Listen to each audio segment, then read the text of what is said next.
Iran पर हमलों के लिए अमेरिका से इजरायल को हरी झंडी मिल चुकी है। पीएम बेंजामिन नेतन्याहू बंकर में जा चुके हैं। ईरान के टारगेट, हमले का समय, यह सब कुछ तय हो चुका है। अमेरिका को लिस्ट सौंप दी गई है, लेकिन क्या सिर्फ सैन्य बेस और मिसाइल गोदामों पर ही इजरायल हमला करने वाला है या फिर इजरायल का प्लान कुछ और है? दरअसल इजरायल के सीक्रेट प्रोग्राम की जानकारी लीक हो गई है। इजरायल इस ऑपरेशन की तैयारी पिछले 20 साल से कर रहा था और इसका उद्देश्य ईरान के परमाणु ठिकानों को तबाह करना है। आप देखिए क्या है बेंजामिन का ऑपरेशन 20 और कैसे इससे अरब में एटमी युद्ध शुरू हो सकता है।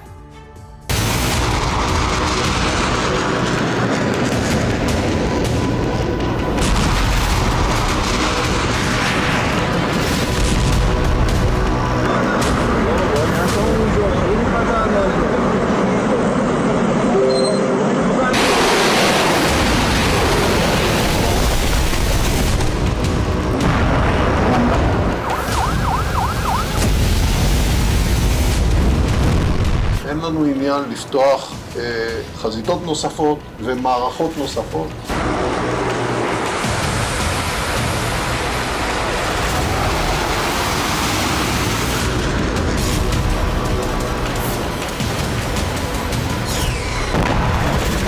दुश्मन को खत्म करने के लिए रणनीति की जरूरत होती है और ये रणनीति इजरायल बीते 20 साल से बना रहा है।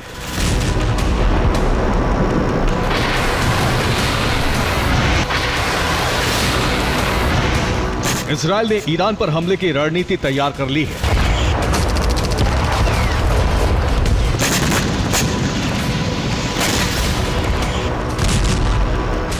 इजरायल ने ईरान के टारगेट सेट कर लिए हैं। हर टारगेट पर हमले के लिए खास हथियार फाइनल हो चुके हैं।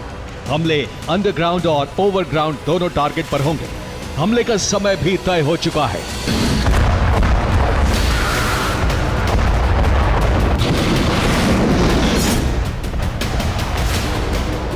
ईरान पर इजरायल के हमले बहुत जल्द शुरू होने वाले हैं। टाइम्स ऑफ इजरायल ने रक्षा मंत्रालय के सूत्रों के हवाले से कहा है कि किसी भी पल हमले शुरू हो सकते हैं।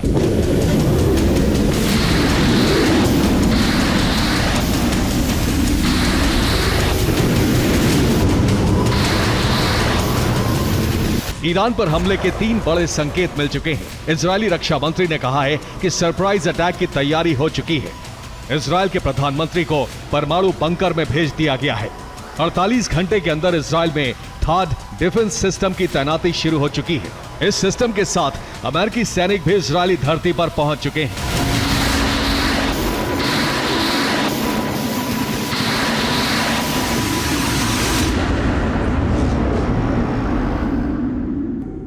Yesterday, an advanced team of military personnel and initial components necessary to operate the THAAD battery arrived in Israel. And over the coming days, and will bring the THAAD to fully operational capable in the near future.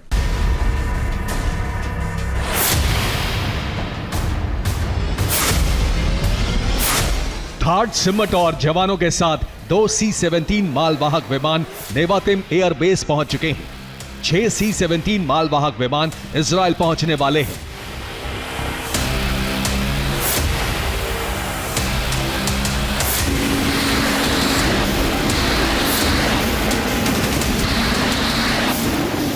इस तैनाती का मतलब साफ है कि Israel हमले के लिए भी तैयार है और उसके बाद ईरान के पलटवार रोकने के लिए भी। इजरायली रक्षा मंत्री ने एक बार फिर कहा है कि ईरान पर बहुत बड़ा संकट बरसने वाला है।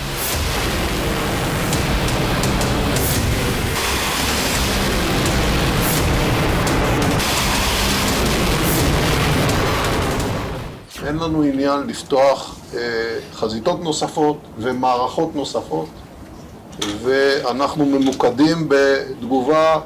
אני עוסק בהכנה של מערכת הביטחון ביחד עם הרמטכ"ל. הדברים מגיעים אל ראש הממשלה ולקבינט.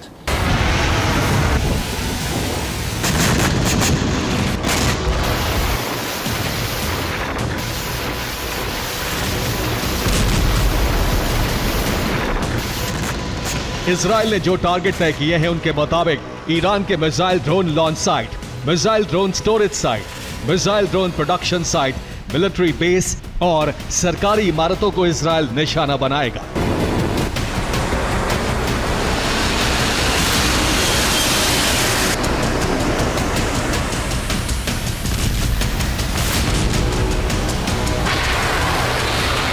आशंका इससे भी बड़ी जताई गई है। इजराइल ने अमेरिका को यही टारगेट लिस्ट सौंपी है, लेकिन हमले परमाणु संयंत्रों और ऑयल रिफाइनरीज पर भी हो सकते हैं। रक्षा जानकारों के मुताबिक इजराइल सार्वजनिक रूप से अमेरिका की हरी झंडी लेने के लिए कुछ भी कहे, लेकिन उसका टारगेट ईरानी न्यूक्लियर प्रोग्राम को पूरी तरह से तबाह करना है, जो उसके लिए सबसे बड़ा खतरा है।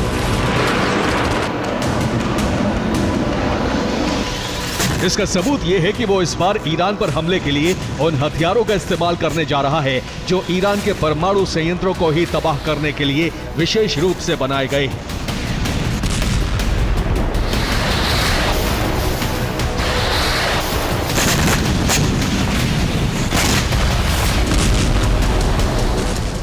इजराइल ने पिछले 20 सालों में ऐसे हथियारों का प्रोडक्शन किया है जो उसे अमेरिका ने नहीं दिए या फिर बिक्री पर प्रतिबंध लगा दिया।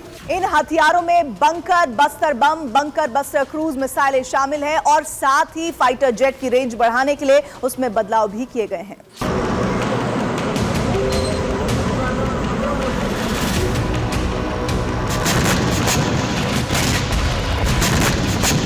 यरूशलेम पोस्ट की रिपोर्ट है कि 20 साल में इजराइल ने कई घातक हथियार बनाए हैं और विमानों में बदलाव करके ईरान पर हमले के लिए डिजाइन किया है।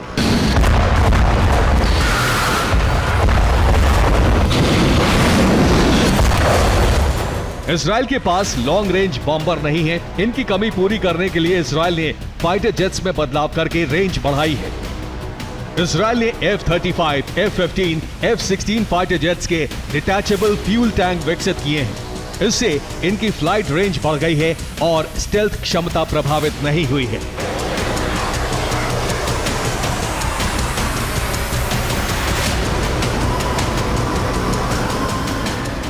इन विमानों की रेंज बढ़ाने के साथ ही इन पर लोड किए जाने वाले बंकर बस्टर बम और मिसाइलें भी विकसित की गई हैं, जिन्हें ईरान पर हमले के लिए तैयार कर दिया गया है।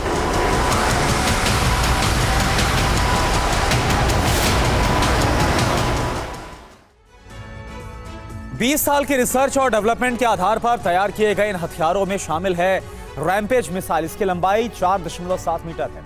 मिसाइल का वजन 570 किलोग्राम और इसकी वॉरहेड क्षमता 150 किलोग्राम तक है। इस मिसाइल को F-15, F-16, F-35 से लॉन्च किया जा सकता है। दूसरा घातक हथियार है 500 MPR। ये एक बंकर बस्टर बम है। ये बम इतना ताकतवर है कि 4 मीटर मोटी कंक्रीट को भी भेज सकता है। इसे इजराइल के F-15I फाइटर जेट से लॉन्च किया जा सकता है। तीसरा घातक हथियार है रॉक्स मिसाइल। इसकी रेंज 300 किलोमीटर तक है। इसकी वॉरहेड क्षमता 500 किलोग्राम तक है। इस मिसाइल को F-16 फाइटर जेट से लॉन्च किया जा सकता है। खासियत यह है कि इसको अंडरग्राउंड स्ट्रक्चर पर हमला करने के लिए डिजाइन किया गया। चौथा घातक हथियार पॉप आई टर्बो क्रूज मिसाइल। इसकी रेंज 1500 किलोमीटर तक है, यानी कि इजराइल लाल सागर से ही ईरान पर हमला कर सकता है। इस मिसाइल को सबमरीन से लॉन्च किया जा सकता है।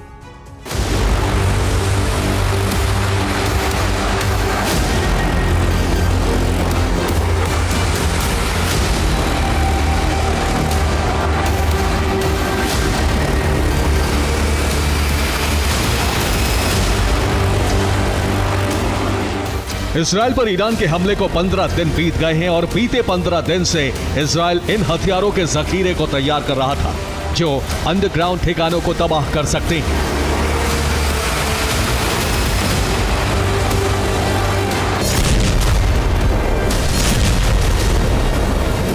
बंकर बस्टर मिसाइल और बम इसीलिए तैयार किए गए हैं ताकि जमीन के नीचे ईरान के न्यूक्लियर ठिकानों को ध्वस्त किया जा सके।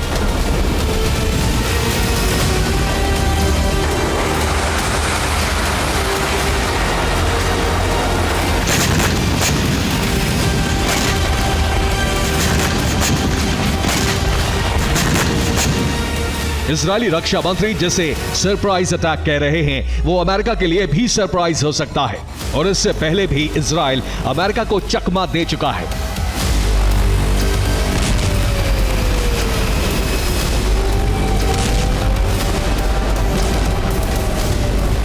इजराइल ने कहा है कि वो गाजा के राफा पर हमला नहीं करेगा। 1000 किलो के बम मिलते ही राफा पर हमले शुरू कर दिए। अमेरिका ने कहा हसन नसरल्लाह को टारगेट करने पर खतरा होगा। बेंजामिन सहमत हुए, लेकिन मौका मिलते ही हसन नसरल्लाह को बंकर बस्टर बम हमले में ढेर कर दिया। अब अमेरिका ने कहा है कि ईरानी परमाणु संयंत्रों, तेल रिफाइनरी पर हमले ना किए जाएं। लेकिन इजराइल ने बंकर बस्टर बम क्यों तैयार किए हैं?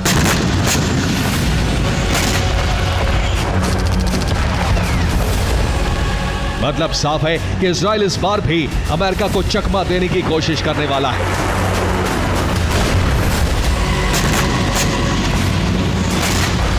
ईरान जानता है कि इजराइल हर हालत में उसके अहम ठिकानों पर हमले करेगा और इसीलिए ईरान ने अंतिम चेतावनी जारी कर दी है।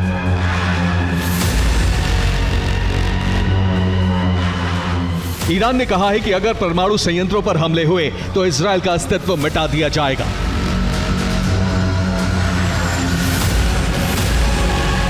IRGC के ब्रिगेडियर जनरल अली फातवी ने कहा है कि इजराइल जमीन का छोटा सा टुकड़ा है, वो ईरान के सबसे छोटे प्रांत से भी छोटा है।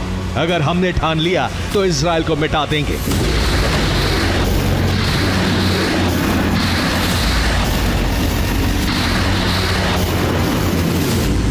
इजराइल ने भी हर कीमत पर हमलों की ठान ली है।